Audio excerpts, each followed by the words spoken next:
here with the three things you should do before you throw your next party from Simply Taylored, which is an event company and organization here in Santa Clarita. Taylor Ellingsworth, good morning. Good morning. Say good morning one more time. Good morning. Thanks for having me back, George. You bet. There we go.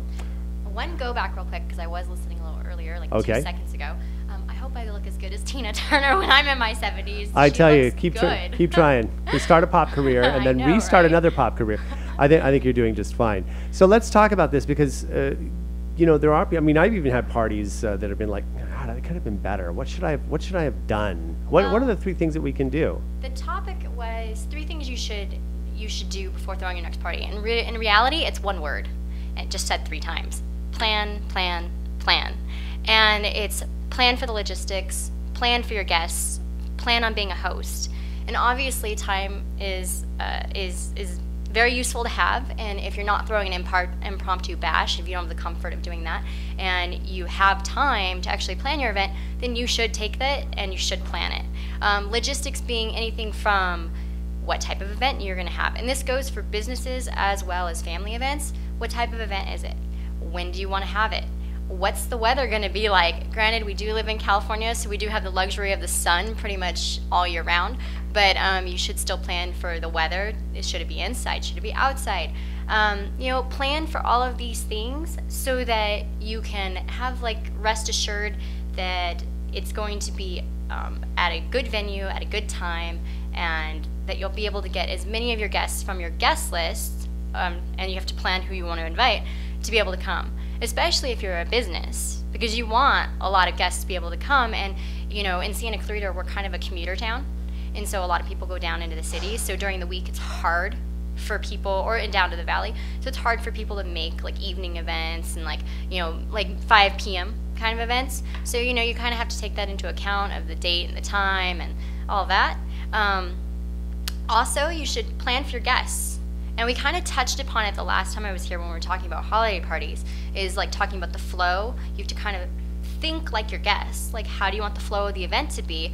But how do your guests going to be comfortable with the flow of the event? Are they going to be running into furniture? Do you need to shove some furniture a little bit to kind of make that flow a little better? Like, what kind of food would they want?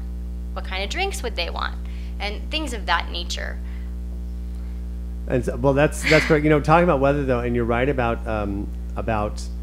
Southern California and Santa Clarita, but especially like now, is it going to be 85 degree hot? Is it going to be 90 degree hot? Is it going to be 105 degree hot and humid? So those are the things you really got to look ahead, because if you're planning everything outdoors and it's 105 degrees, everybody's going to crowd in the kitchen, right? Right. Well, I mean, you know, they have all these apps now with weather apps that can go on your phone, and it's actually really great. I never really paid so much attention to the weather until I started my business, but now I'm constantly looking at my weather app going, okay, what's it going to be like at 2 p.m.? What's it going to be like at 4? Oh my gosh, it's going to be 103. Like, you know, so it's super important when you're doing an event to kind of plan for that, and especially in Santa Clarita, because we get the extremes. Exactly. Especially like, you know, in the winter, like, I don't know if you guys recall, but like, we had days we were in the 90s during the day, and then at night it would drop down to 30. So, exactly. You know, if you're doing a fall or winter event, especially, like, you got to pay attention to that. Right, and if it's going to be outdoors on something like that, anytime after October where you get temperatures back down to the 50s or even the 40s, that's a good opportunity to go grab some of those outdoor heaters or plan for that to make sure that we've got going on. What about, I mean, you talked about commuter. I think that's really interesting. Mm-hmm. And I've seen some of those where people want to throw something at 5 o'clock on a Tuesday. It's like, how do you, I mean, even though my schedule is a little bit flexible after I'm off the air, even still there are things I'm doing at 5 o'clock and it's not necessarily. So those are things to consider, like on a weekday party, if it must be some sort of event. Well, and also one other thing, not only are we a commuter town, but we're also very family oriented. So a lot of people have kids, and they have to go pick their children up from either daycare or maybe extra after-school activities, things of that nature. So not only are they coming home from work, but then they have to pick their children up and situate their children with like maybe a babysitter, or maybe even at home with mom or dad. So, you know, before they can even go to the event. And if they want to change clothes, you got to throw that time in there. So I like to do events maybe like an hour after typical end of work day.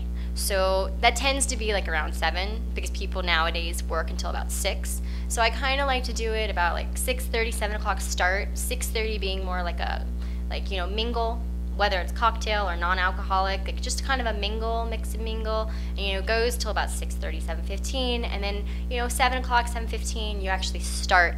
If it's a small business, your presentation, or your family event, then the whole thing usually takes off.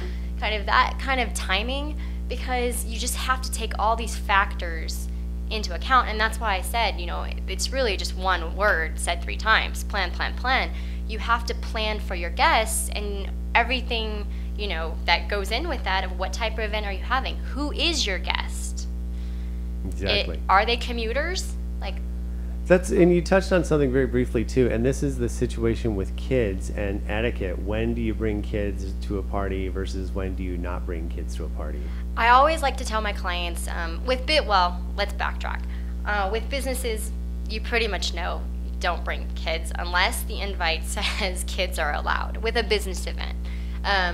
For my family event clients, I always tell them, please put it on the invitation in some way, whether kids are welcome or not, especially with weddings, because there have been instances that I've read about where kids come to the wedding and people raise their kids differently, and some things are allowed and some things aren't, and it upsets the wedding party, and you don't want that to happen.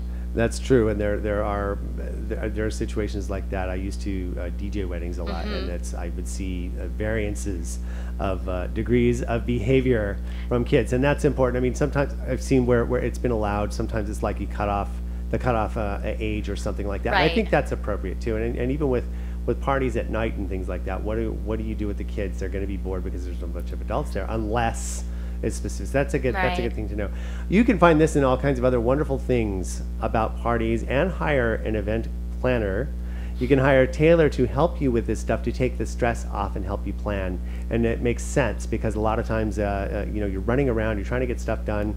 I know every party almost I've thrown up to a certain point was like, okay, I'm still getting the stuff together, and people are showing up in the door, and I'm running around like a chicken with my head cut off, still trying to get ice and putting things in place.